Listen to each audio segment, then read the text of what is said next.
ada lagi kerja di zona yang nyaman.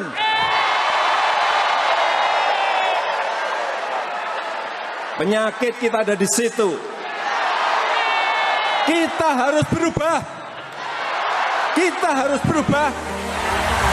Sekali lagi kita harus berubah.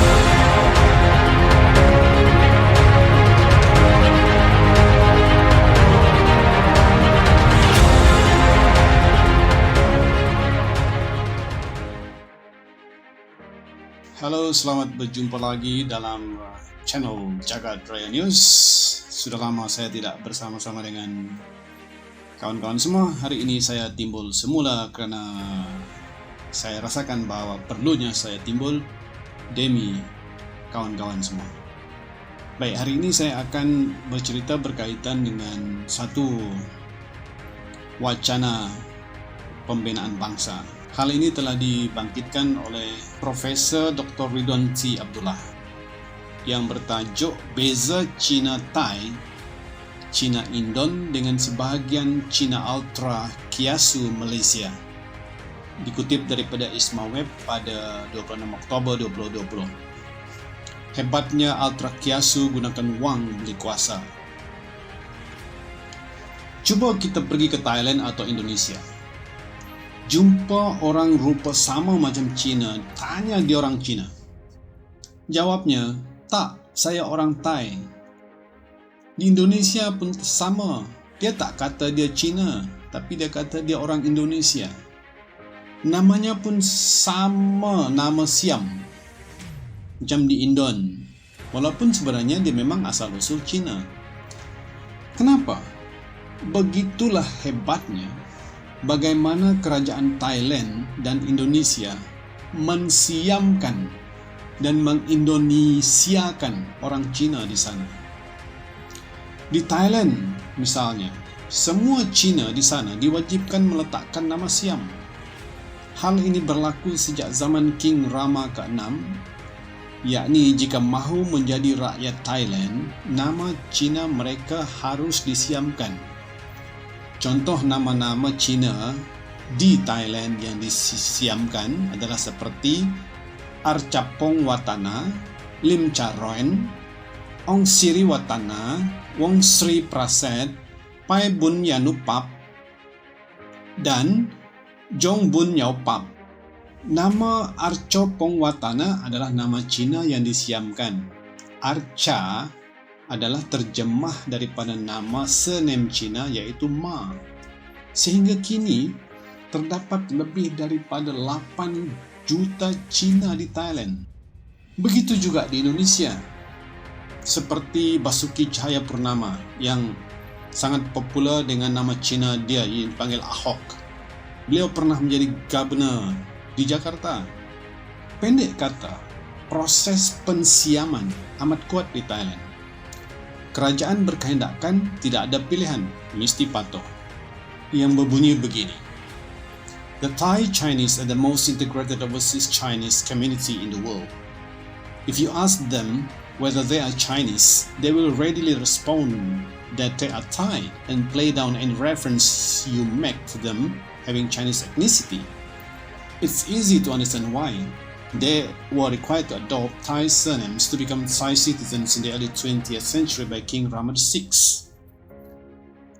Up until the 1950s or 1960s, they were discriminated against by the non-ethnic Chinese and could not learn Chinese in schools. Kenapa rakyat Thailand boleh menerima Perdana Menteri sebelum ini berketurunan Cina seperti Chuan Lek Pai, Thaksin Shinawatra, dan Yingluck?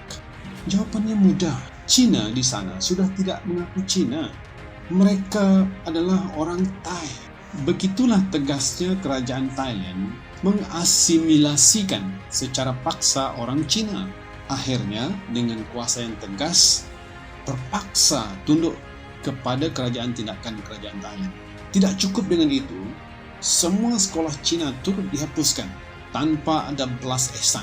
Mungkin kita beranggapan tindakan kerajaan Thailand itu kejam.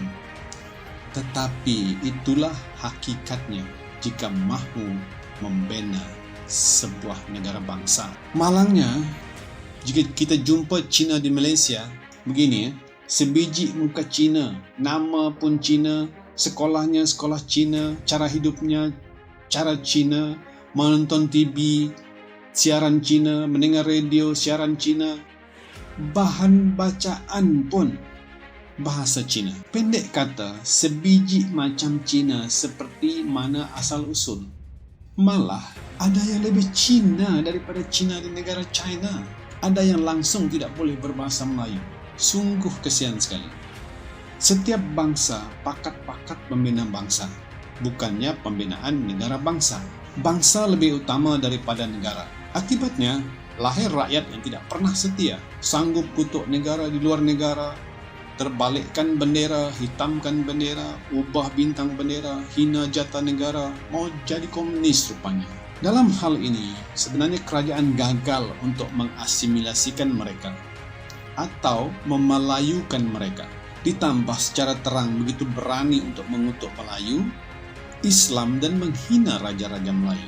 Sudahlah mereka tidak langsung diasimilasikan, dimelayukan, mereka menjadi se-Cina-Cina. Atau dalam konteks India, se-India-India, langsung tidak ada beza dengan negara asal-usul mereka, kata Profesor Dr. Ridwan Syah. Disinilah silap kita dalam membina negara.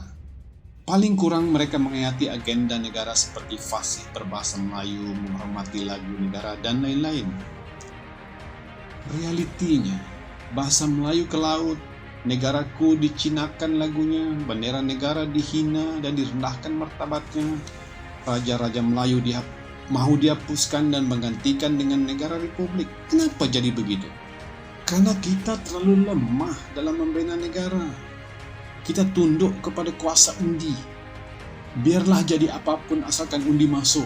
Kita sudah cukup seronok dan gembira. Begitulah besarnya kuasa undi. Lebih malang lagi, parti politik Cina yang tidak dapat sokongan Cina pun diangkat menjadi menteri, memegang jawatan tinggi dalam GLC, menjadi ahli majlis PBT, pihak berkuasa tempatan.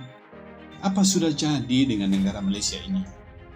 Bila perkara ini mahu dibincangkan atau didebatkan, maka muncullah kata-kata, kenapa harus ikut Thailand atau Indonesia dalam membina negara?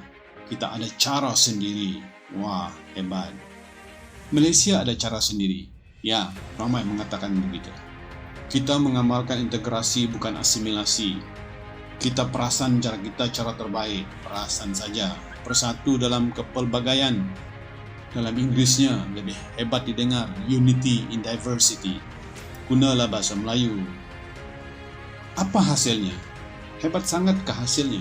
Adakah negara kita lebih maju daripada Thailand? Tidak juga. Begitu juga kedudukan kita dengan Indonesia. Mana lebih terkedepan? Jawapan saya Indonesia, walaupun pada hakikatnya mungkin tidak. Kenapa? Ya benar, Indonesia agak kurang sedikit maju berbanding Malaysia. Hanya kerana negara ini terlalu besar. Terdapat 14,000 pulau dan penduduk terlalu ramai, hampir 270 juta berbanding Malaysia hanya sebesar 33 juta. Dalam konteks ini, sebenarnya Indonesia sudah lama maju dengan sikap dan kerja keras mereka. Apa yang saya ingin simpulkan, kata Dr. Ridwan Syah, adalah ketegasan kerajaan Thailand dan Indonesia dengan pendatang tidak kompromi. Mesti diasimilasikan agar taat setia dan semangat patriotik tidak tumpah ke tempat lain. Mahu berlagak lagi mengatakan kita lebih hebat daripada Thailand dan Indonesia? Mahu lagi berhujah bahawa faktor kedai mamak telah menyatu padukan kaum sehingga keluar teori mamakization bagi menunjukkan kerana semua kaum pergi ke kedai mamak, makan roti canai, makan nasi lemak, perpaduan telah tercapai. Semudah itu. Cetek pikiran itu. Taat setia dan patriotism telah berjadi semai kononnya dalam hal itu. Memang cetek sungguh hujah begini.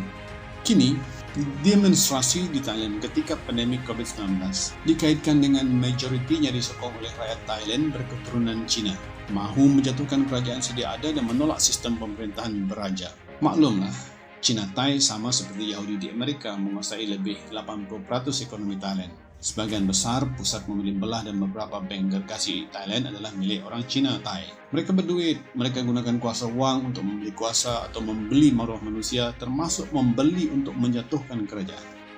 Rata-rata, laman sosial ultra kiasu menyokong demonstrasi di Thailand. Sama juga demonstrasi yang berlaku di Hong Kong suatu ketika dahulu.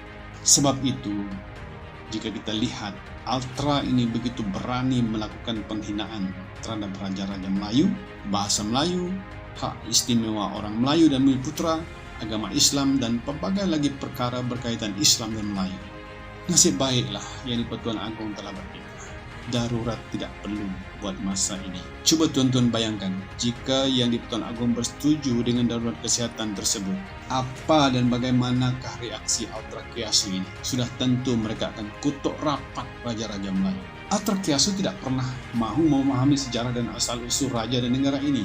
Inilah akibatnya apabila sejarah diajar di sekolah jenis kebangsaan Cina dalam bahasa Cina. Kenapa kita ada 9 raja dan 1 yang di-Pertuan Agong? Ada sejarahnya. Sama juga kenapa kita ada 14 mufti berbanding dengan 1 saja seperti negara Islam lain. Contohlah, jika raja-raja Melayu tidak setuju menyerahkan kuasanya kepada pentadbiran kerajaan persekutuan bagi membentuk sebuah persekutuan yang kuat, persekutuan tanah Melayu, maka setiap negeri itulah ada negaranya sendiri.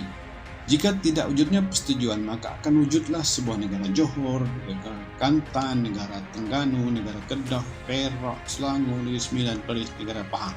Sebab itulah, bila persekutuan dibentuk, bermakna raja-raja Melayu bersetuju membentuk sebuah persekutuan yang disebut sebagai Persekutuan Tanah Melayu. Bayangkan jika baginda tidak setuju, berapa negara kita ada? Adakah ultra kiasu faham betapa besarnya pengorbanan raja-raja Melayu ini? Sebab itu, jika ada salah laku raja berpada-pada dalam memberi pandangan, peliknya, gelaran seperti Dato' Tan Sri bukan main dirangkulnya, tak dapat dibelinya. Tidak heran ada yang mengaku Dato' Sri terdiri daripada kalangan gangster perniagaan haram. Ada yang membeli gelaran tersebut pada usia seawal 20-an. Kenapa? Karena apa mereka sanggup berhabis duit untuk gelaran itu? Karena wang, karena perniagaan, menguasai ekonomi untuk membeli orang Melayu atau membeli kuasa Melayu. Teramat malang sekali jika ada pembesar-pembesar Melayu ini yang tergoda sehingga terpaksa menggadaikan maruah anak bangsa. Oleh itu, berfikirlah dengan seluas-luasnya sebelum memberi pandangan, memberi kritikan. Apakah kita ini memberi kritikan yang membina, mengukuhkan suatu wacana supaya dia tidak menjadi retorik selama-lama, atau jiwa kita ini bersatu dengan kerangka minda kita untuk menabur segala idea, pandangan, segala plan rancangan dalam minda kita dan disambut baik seharusnya oleh golongan-golongan yang memegang kuasa. Ini ulasan saya. Jadi terima kasih Profesor Dr. Muhammad Ridwan Ziabullah karena telah memberikan cuitan yang amat bermakna ini. Semoga golongan ultra kiasu terus mampu menyuntik kesadaran bahwa mereka duduk di mana, asal mereka di mana, dan kenapa mereka di sini, apa harus mereka lakukan. So itu saja untuk perkongsian kali ini. Semoga kita mendapat manfaat daripada apa yang disampaikan oleh Profesor Dr. Muhammad Ridwan Ziabullah. Terima kasih. Bye.